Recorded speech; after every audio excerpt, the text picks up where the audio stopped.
제4장 소년의 노력.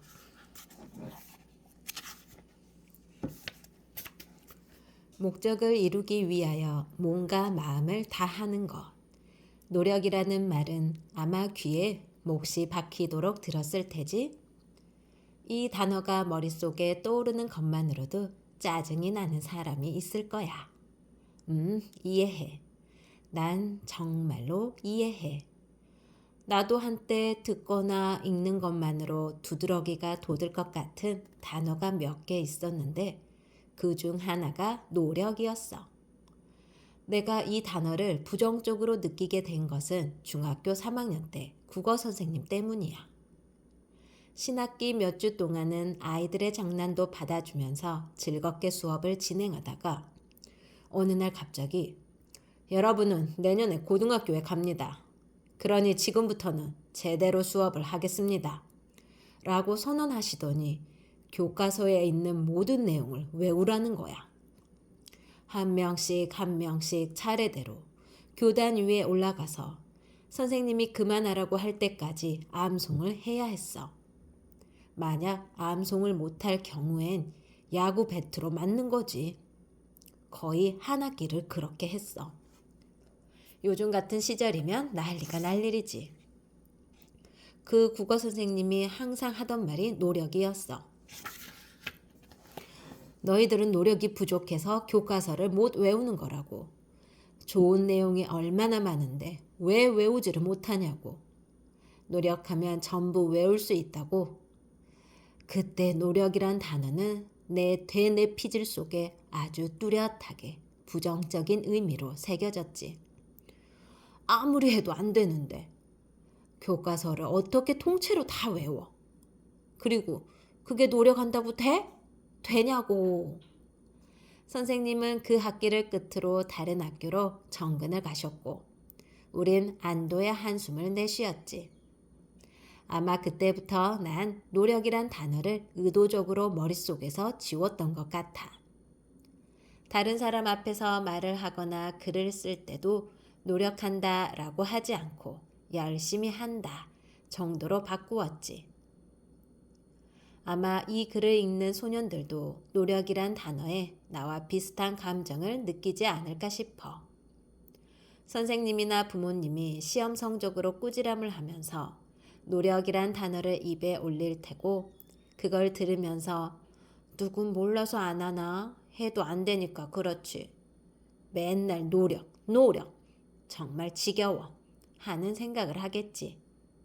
뉴스나 인터넷 게시판에 흙스저 금수저 운운하는 내용을 보면서 짜증이 나기도 할 테고 그래서 노력이라는 말까지 생겨났잖아. 아무리 노력해도 안 되는 현실을 고려하지 않고 젊은이들에게 무조건 노력만을 강요하는 어른들의 행태를 비꼬면서 노력이 부족해서 죄송하다고 하는 거지. 맞아. 아무리 노력해도 안 되는 것이 있어. 하지만 또 그게 다는 아니라는 걸 소년들에게 이야기하고 싶어. 난 프로레슬링 선수야. 링 위에서 상대방을 던지고 때려 눕히면서 돈을 벌지. 현재 한국에서 프로레슬러로 활동하는 사람은 10여 명 안팎이니 내가 얼마나 희귀한 존재인지 알 수 있을 거야. 그러니까 내 말 좀 잘 들으라고. 어흥. 내가 프로레슬러를 꿈꾸기 시작한 건 10대 초반 초등학교 고학년 때부터야. 그땐 뭔가 초월적인 존재가 되고 싶다는 생각을 많이 하잖아. 친구들은 슈퍼맨, 스파이더맨, 울트라맨을 동경했고 난 진짜 레슬러가 되고 싶다고 마음먹었지. 하지만 평범한 인문계 고등학교로 진학하면서 공대를 나왔고 서울로 올라와 인터넷 신문사에 다니게 되었어. 어린 시절의 꿈은 어느새 마음 깊은 곳에 묻어두게 되었지. 그러다가 우연히, 진짜 우연히 최태상, 이왕표 같은 분들을 만나게 되면서 프로레슬러가 된 거야. 그런데 내가 노력의 진짜 의미를 깨닫게 된 건 링이 아니라 다른 곳에였어. 바로 우리 집 안방이었지. 프로레슬링을 보면 로프 반동이라고 있잖아. 상대방을 로프 쪽으로 보내거나 아니면 자청해서 링 끝 부분에 로프가 있는 곳으로 뛰어가. 반동을 이용해서 다시 돌아오는 기술 말이야. 이건 프로레슬링의 형식미를 완성하는 아주 중요한 포인트야. 선수들은 실제로 이 기술을 이용해서 더 멀리 점프하고 상대방을 공격하거나 던지기도 하지. 그래서 로프 상태를 항상 최고 수준으로 유지하는 게 중요해. 경기 전에 로프 안의 핵심 구조물이라고 할 수 있는 강철 케이블의 상태를 확인하고 강 모서리 안쪽에 있는 체결 부위들을 육안으로 검사하고 조이기도 하지. 로프의 상태가 좋지 않으면 자칫 큰 사고로 이어질 수 있거든. 그런데 내가 바로 그 큰 사고의 피해자가 되어버리고 말았던 거야. 그날은 총 6번의 경기가 준비되어 있었고 내가 앞에서 2번째였나 그랬을 거야. 링 위에 올라갔을 때 그날은 이상하게도 나뿐만 아니라 상대 선수, 심판까지 아무도 로프 상태를 확인하지 않았어. 시합 시작을 알리는 종소리가 내 귀에 들려왔고 이리저리 밀고 당기다가 로프 반동을 했는데 첫 번째는 괜찮았고 2번째도 반동을 느낄 수 있었어. 그런데 3번째 로프 반동을 했을 때 로프가 그만 버텨내지 못하고 그대로 무너져 내리면서 내가 링 밖으로 떨어져 나갔던 거야. 떨어진 높이가 좋기 3m는 됐을 거야. 다행히 목보다 어깨 쪽이 먼저 바닥에 닿으면서 충격이 조금 완화되긴 했지만 통증은 대단했지. 중력을 거스를 수 있다면 모를까 높은 곳에서 아래로 떨어지는 것은 언제나 아픈 법이거든. 그 순간 여기가 어디지? 하는 생각이 들 정도로 정신이 멍했어. 간신히 몸을 추슬려서 링 위로 올라가 자세를 잡는데 갑자기 내 눈앞의 풍경이 비스듬하게 보이는 거야. 그러곤 바로 옆으로 꼬꾸라졌지. 상대 선수는 물론이고 경험 많은 심판 역시 어찌할 바를 모르고 있었어. 난 내 몸을 스스로 굴려서 링 밖으로 나갔어. 차가운 시멘트 바닥 위에 누워있는데 기분이 너무 이상한 거야. 손으로 다리를 만져봤더니 아무런 느낌이 없었어. 발가락을 움직여 보려고 했지만 안 움직여. 그 생소한 느낌에 울부짖으며 119를 불러달라고 했고 구급차는 나를 바쁘게 응급실로 실어 날랐어. 병원에서 마사지를 받고 각종 주사를 맞았지만 별다른 효험이 없었지. 다음날 큰 병원에서 MRI를 비롯한 여러 검진을 받았는데 검진 결과는 뒷목을 관통하는 신경다발에 문제가 생겼다는 거. 끊어진 것은 아니었지만 큰 충격을 받아서 언제쯤 정상으로 돌아올지 모른다고 하더라고. 이게 무슨 말인가 하면 배꼽이야. 그러니까 하반신을 전혀 움직이지 못하는 상태가 되었고 언제 다시 걸을 수 있을지 알 수 없는 상황이 되었다는 거야. 일단 집으로 돌아가시죠. 나는 이 말을 들으며 집으로 와야 했어. 드르르 드르르 침대에 달린 바퀴가 인도의 오돌토돌한 요철을 긁으면서 굴러갈 때마다 침대는 요동쳤고 내 눈에 들어온 하늘은 푸르다 못해 시리더라고. 파란색이 얼마나 무서운 색일 수 있는지 그때 알았어. 사람의 자존감이 무너지기 시작하는 결정적인 계기는 무엇일까? 그건 바로 사람으로서 최소한의 위생과 청결을 책임지지 못할 때야. 하반신 마비로 누워서 생활해야 하는 나는 대부분의 일상에서 가족의 도움을 받아야 했어. 하지만 어쩌다가 혼자 남게 되었을 때는 그저 누운 채로 대소변을 보는 일, 아니 싸는 일도 있었지. 내 몸 안에서 나온 것들이 등 뒤로 꾸물거리며 올라오고 불쾌한 냄새가 방 안을 뒤덮여도 내가 할 수 있는 일이란 그저 리모컨으로 TV 볼륨을 최대한 켜놓고 혼자 청정을 바라보며 욕을 하고 소리를 지르는 것뿐이었어. 차라리 정수리부터 떨어지지. 그랬다면 목뼈가 부러졌을 텐데. 그러면 그 자리에서 그냥 죽어버렸을 텐데. 이런 생각만 자꾸 했어. 칙칙한 절망 속에서 반년 이상을 보내야만 했지.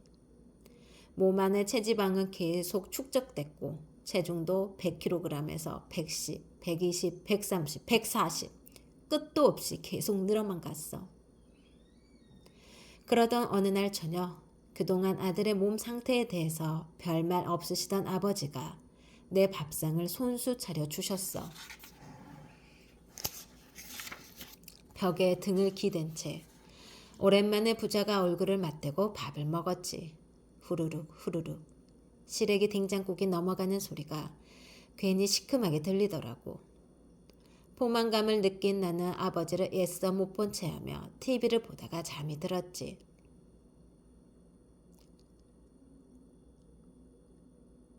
새벽녘에 얼핏 잠에서 깼는데 내 손으로 뭔가 부드럽고 따뜻한 느낌이 전해져 오는 거야. 눈을 떠보니 아버지가 내 손을 꼭 잡은 채 옆에서 주무시고 계시더군. 어두워서 아버지의 얼굴은 잘 보이지 않았어. 아버지의 얼굴이 보이지 않는 만큼 손의 느낌은 더 생생하고 강렬했어. 불현듯 아주 오래전에 있었던 일이 생각났어. 어렸을 적 시골에서 살 때 동네 어귀에 버려진 자동차가 있었어. 공고 다니는 형들이 보닛을 열고 이것저것 만지자 엔진이 꿀렁꿀렁거리면서 힘겹게 움직이기 시작했고 이내 맹렬한 배기음을 내면서 그 움직임은 더 빨라졌어. 그 모습을 보면서 우리는 환호성을 질렀지. 그 새벽 아버지의 손을 통해서 점화 플러그에 불꽃이 튀듯 삶에 대한 내 의욕도 살아났어. 그 버려진 자동차의 엔진처럼 마음 저 깊은 곳에서 꿀렁거리던 욕구가 이내 급 가속하듯 터져 나왔어. 걷고 싶다. 아, 진짜 걷고 싶다. 다시 두 발로 걷고 싶다. 다음날 나는 일단 누워있는 상태에서 기어가기를 시도했어. 팔꿈치로 장판을 찍듯이 누르고 잡아당기면서 때론 손톱으로 바닥을 긁으면서 TV 앞에서 화장실까지, 화장실에서 문 앞까지. 그 좁은 방 안이 마치 거대한 은하계처럼 너무나 넓게 느껴졌지. 갓난아기가 배밀이를 하듯 꿈지럭거리며 기어다녔어. 그렇게 몇 달이 지나자 발가락 저 끄트머리에서 희미하게 신경이 되살아나는 느낌이 들었어. 기어다니고 또 기어다니고 계절이 바뀌자 벽에 몸을 기댄 채 문고리를 잡고 일어나는 수준까지 되었지. 어설픈 이족보행, 로봇 마냥 간신히 균형을 잡은 채 걷는 것도 가능해졌어.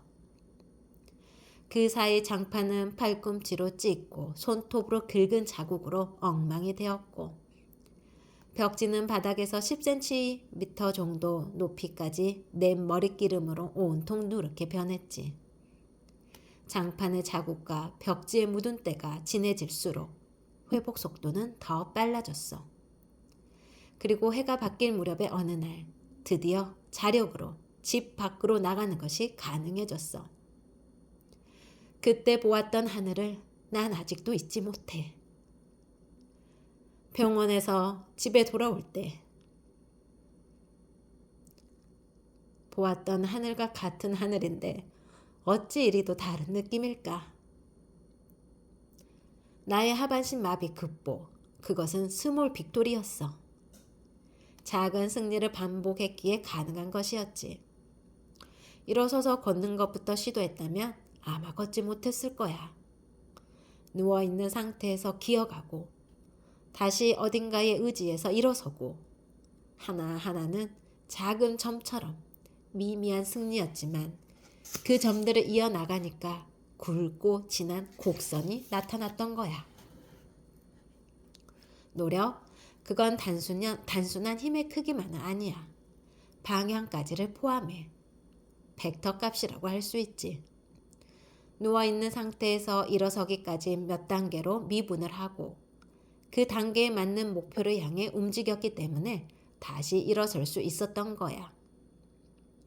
중학교 때 교과서를 통째로 외우라고 했던 국어 선생님도